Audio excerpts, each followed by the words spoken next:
북한 핵공학자가 8살 아들을 업고 두만강을 건너 탈북한 이후 하나원에서 저는 서재민입니다.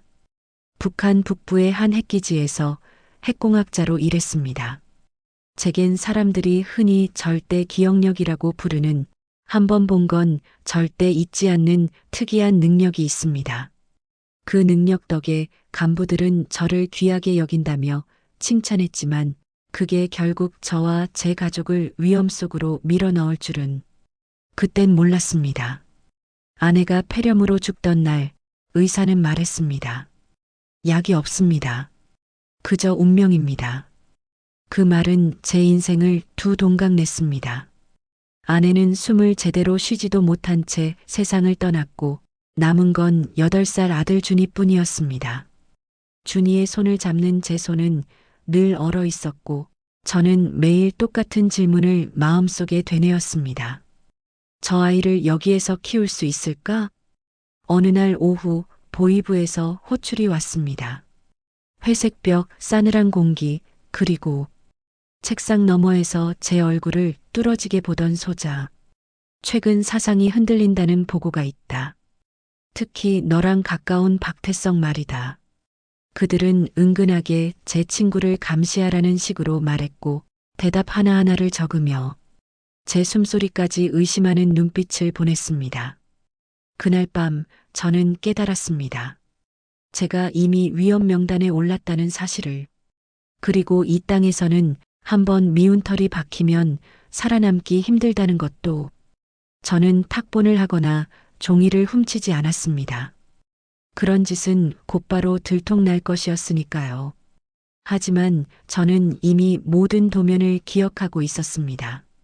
우라늄 농축시설의 원심 분리기 배열, 지하 전력 시스템, 배관 루트, 안전문 번호까지. 제 머릿속에는 누구도 가져가지 못할 완전한 설계도가 저장돼 있었습니다. 그리고 저는 결심했습니다. 준이를 살리려면 이 기억을 가지고 국경을 넘어야 한다. 가장 믿을 만한 동료 박태성에게 이 모든 걸 털어놓았습니다. 그는 얼굴을 감싸주더니 잠시 후 눈물을 흘리며 말했습니다. 나도 도망치고 싶었다. 우리 같이 가자. 태성은 브로커를 연결해줬고 우리 두 가족은 위조된 여행 허가증을 들고 무산까지 기차를 탔습니다. 관문을 통과할 때마다 심장이 입까지 치고 올라왔고 주는 제 손을 꼭 쥔 채 말했습니다. 아빠 무서워? 저는 그 아이에게 웃어 보였지만 정작 두려움에 목이 마르는 건 저였습니다. 밤 11시 브로커가 알려준 경로에 따라 철조망을 넘어 얼어붙은 두만강 한가운데에 섰습니다. 한 걸음 또 한 걸음. 얼음은 일렁였고 서늘한 바람이 옷 속으로 파고들었습니다. 그때 탐조등이 켜졌습니다. 그리고 귀를 찢는 듯한 총성. 멈춰라. 순간 다리가 힘을 잃고 저는 준을 꽉 안고 얼음 위에 엎드렸습니다. 뒤에서 태성의 비명이 들렸습니다. 아!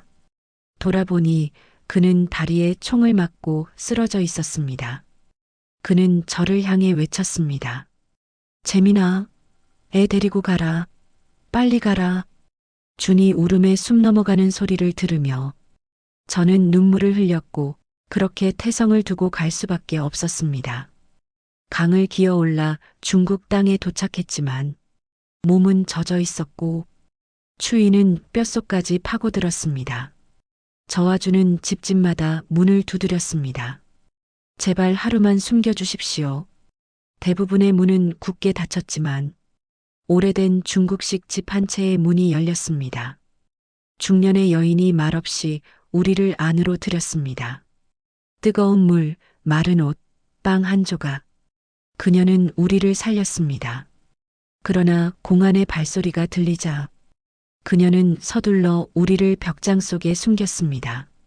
문이 열리고 공안이 집을 뒤집어 엎는 동안 주는 제 팔을 꼭 붙잡고 떨었습니다. 여인은 능숙하게 거짓말을 했고 공안은 빈손으로 돌아갔습니다. 그녀의 행동은 한 번도 보지 못한 순수한 인간적 선함이었습니다. 그 여인은 브로커와 연결된 종이 쪽지를 건넸고 그날 밤 한국인 김 목사가 나타났습니다. 그는 낡은 벤에 저와 준을 태워 도시의 작은 아파트로 데려가 음식과 잠자리 그리고 한국 대사관과 연결까지 도와주었습니다. 그곳에서 처음으로 저는 국정원 직원들을 만났습니다. 그들은 제 신분과 경력을 확인하고 제가 핵시설을 알고 있다는 점에 주목했습니다. 그리고 조용히 말했습니다. 재민 씨 혹시 기억나는 도면이 있다면 한국에 와서 그려볼 수 있을까요? 압박이 아니라 당신의 능력을 믿는다는 듯한 말이었습니다. 저는 고개를 끄덕였습니다. 그게 제가 준을 지킬 마지막 방법이었으니까요. 하지만 위기는 끝나지 않았습니다. 탈북자 단속이 강화되면서 공안이 아파트를 급습했습니다. 우리는 모두 체포됐고 저는 준의 손을 잡은 채 차디찬 지하실에서 밤을 새웠습니다. 담당 공안은 말했습니다. 내일 북한 대사관으로 인계하겠다. 그 말을 듣는 순간 나는 숨이 멎는 줄 알았습니다. 그러나 그날 밤 어둠 속에서 발소리가 들렸습니다. 문이 열리고 김 목사 일행이 공안들을 제압하고 우리를 끌어냈습니다. 저는 준을 안고 눈물을 흘렸습니다. 살아있다는 것 자체가 기적이었습니다. 새로운 시작 얼마 뒤 한국 대사관의 보호하에 우리는 인천으로 향하는 비행기에 올랐습니다. 비행기 창밖에 불빛을 보며 준은 말했습니다. 아빠, 저 불빛 다 우리 집이야? 저는 말없이 그 아이를 안고 대답 대신 따뜻한 손길을 전했습니다. 한국에 도착한 뒤 하나원에서 교육을 받으며 국정원 관계자들과 다시 만났습니다. 그들은 조심스럽게 말했습니다. 재민 씨 혹시 기억을 바탕으로 도면을 그려볼 의향이 있으십니까? 저는 깊게 숨을 쉬고 대답했습니다. 전 잊은 게 없습니다. 보이는 대로 그대로 그려보겠습니다. 며칠간 잠도 제대로 자지 않은 채 칠판 가득 원심불리기 배열을 그렸습니다. 배관 흐름, 지하 전력 라인, 안전문 구조, 모든 것을 기억에서 꺼내 정교하게 그렸습니다. 전문가들은 놀라며 말했습니다. 실제 위성 자료와 거의 일치합니다. 그 말을 듣는 순간 저는 뒤늦게 실감했습니다. 내가 살아남은 이유가 여기 있었다는 것을. 이후 저는 한국의 한 연구소에서 핵안전 분야 연구원으로 일할 기회를 얻었습니다. 준은 학교에 입학했고 아빠, 여기선 하루 종일 배고프지 않아? 라고 말하며 해맑게 웃었습니다. 그 웃음을 보는 것만으로 모든 고통이 씻겨 내려갔습니다. 몇 년이 흐른 어느 날, 제가 출연한 방송을 본 누군가에게서 낡은 목소리의 전화가 왔습니다. 재민아, 나야. 태성이다. 그는 살아있었습니다. 정치범 수용소를 견디고 기적처럼 다시 탈북해 한국까지 온 것이었습니다. 우리는 서로 아무 말도 할 수 없었습니다. 그저 울었습니다. 살아있다는 것만으로도.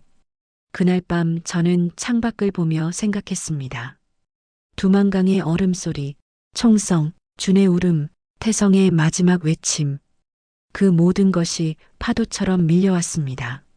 하지만 결론은 하나였습니다. 나는 도면을 훔치지 않았다.